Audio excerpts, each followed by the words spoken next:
All right, welcome exclusive tutoring students. I know it's summertime and what I want to do is give you guys a couple of places and a couple of resources that you guys can use in order to get yourselves going and get yourselves some, review and practice going on for the school year. One of my favorite websites here is called Kutasoftware. What they do is they have all these different setups of worksheets that you can go into, everything from pre-algebra all the way through algebra and calculus. And they've done a pretty good job of giving you, at least a page or two under each of these different categories and, giving you some problems to practice. So for example, simple things for algebra 2 here, you have the basics of, PEMDAS, the order of operations. And so they have a little bit of a practice for you here. And then at the bottom, they also do have all the answers for you as well.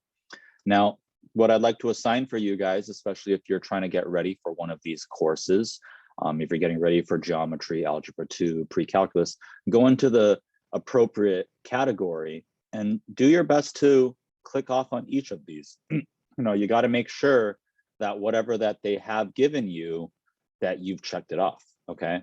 Now, if there is anything on this that you have trouble with, let us know. We're more than happy to go through them with you. But what I will go and do right now is I'm going to jump right into this category right here, linear functions of the review of linear functions, etc. Let's just start right there for today. All right.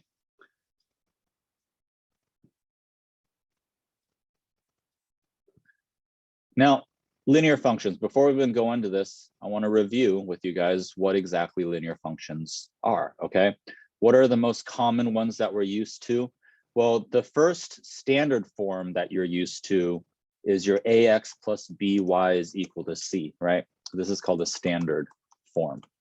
Now, the thing about a standard form is that it doesn't actually give you enough information to really work off of. The one that we're looking for is called our slope intercept form. And what that does is it allows us to find not only our slope, which is our m, but then our intercept, which is our b, all right? And just like within linear equations, we have this set of x comma y values that we're using. And so that's what's going to be used. We're going to put x right next to the slope, and we're going to make it all equal to y, and we're going to say plus b. So that's my y is equal to mx plus b. That's my slope intercept form. And what you can imagine in there is that if we put numbers, for example, here, we have a -2 right next to our x, and we have a -2 for b, you can see how the equation sets itself up so that we can actually identify exactly what we want. Now, what is a slope? A slope in this situation, if I have a -2, is saying that I'm going to go down 2 steps for every one that I go over. So that's what a -2 slope looks like. All right. The b, the intercept, is actually where we're going to cross on this line. So we're going to go in here, we're going to find the -2, and we're going to go ahead and find him, and that's where we're going to cross. Okay, so let's do that real quick. We're going to do, from that point, we're going to go down 2 and over 1, and that's going to be, let's draw this line. That's going to be the line that we want. Okay. Now, what we want to be very careful about here is making sure that as we go through this, we go through that same point, down 2, up, right? Down 2 over 1, or on, if I'm going left, I'm going to go up to left 1 for my slope. And therefore I have the slope of down 2 over 1 for my slope. Okay. So that should be pretty straightforward. And let's go ahead really quickly in the rest of these. So we already finished this one. Identify what our m and what our b are going to be. Okay, that's just what we're going to focus on. So y is equal to mx plus b. Let's start off here, say what is m, what is b. Now the thing here that I want to point out here is if I have a -x, that does represent that I have a -1, which would represent down 1 over 1 as my slope. And b here, which is a -2, means that we're going to start back at that -2 point again. okay? So with that and my slope, I'm gonna draw my slope on here. We're gonna go down 1 over 1. And so with this equation, you can imagine down 1 over 1 would look like this, okay? So that's gonna be equation for this guy. Let's continue. Now notice this situation isn't set up with a y is equal to. So what that means is they've given us the standard format, and what we have to do is use our PEMDAS to isolate this y value in here. That makes sense? So what am I gonna do? I'm gonna rewrite this equation and do my best to move everything away from this y. Now one thing I would point out here is that we have a negative 5y. So if I added 5y to both sides, right, it would scoot it to the right.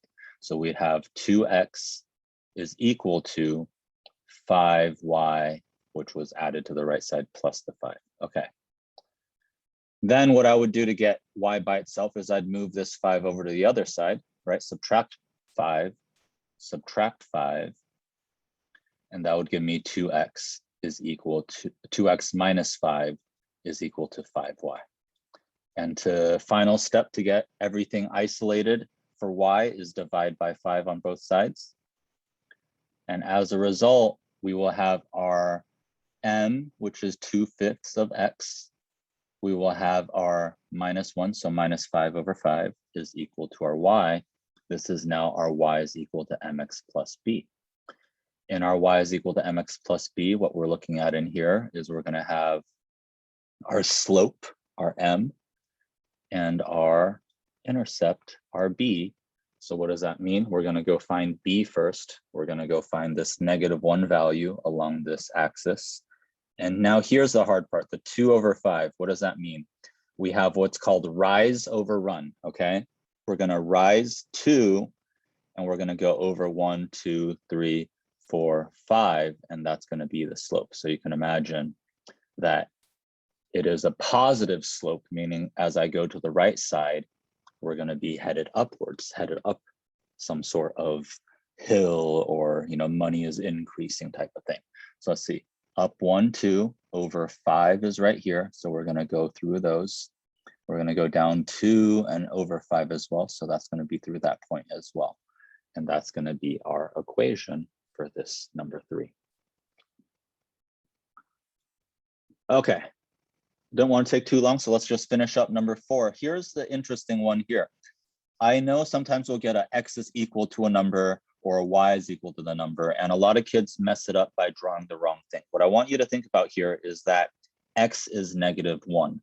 So we can write off a couple of different coordinates, -1, 0, -1, 1, -1, 2. You could even say -1, -5, right? So all of these values are for your x, all being -1, which is going to be this line. So what do I do now is I'm going to go on to my chart. I'm going to find all those points.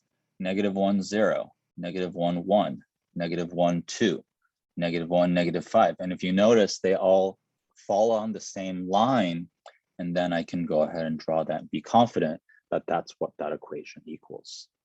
All right. Now I know this is just the first 4 problems on here. As you go into it, there's plenty more for you to practice. You have some standard form, you have some slope intercept form. They've got you going back and forth between these. If you have any trouble on how to do any of these, please let me know. I'm more than happy to go through these problems with you. And if you do sign up to do some classes with me, that's what we're going to be doing. We're going to find out of these classes, out of these worksheets, what is it that you still have trouble with, all right? And as you go through the different worksheets and you have certain topics that you don't understand, bring them up to me, and that's what I'm here to help introduce to you and help you understand, okay? Everything all the way through calculus. Calculus is actually one of my favorite courses and favorite classes to teach. So please don't hesitate to let me know what it is that you do need help with, all right? With that being said, this is Eric with Exclusive Tutoring San Diego. If you have any questions, please don't hesitate to message me, 858-668-8248. You can text me if you'd like to. And again, let's get your learning going for the summer. Let's not waste away these 2 to 3 months of time, but get yourself ahead of what your teacher is about to teach you That way, when the time does come and you do have questions, it's a little bit easier to seek out and to find those answers for yourself. I love to teach math. This is my favorite subject. When it comes down to helping you guys understand something in education, this is where my strengths lie. So please, if you have questions, don't hesitate, send them over to me, and we'll be in touch. All right. You guys have a great day. This is Eric again with Exclusive Tutoring San Diego.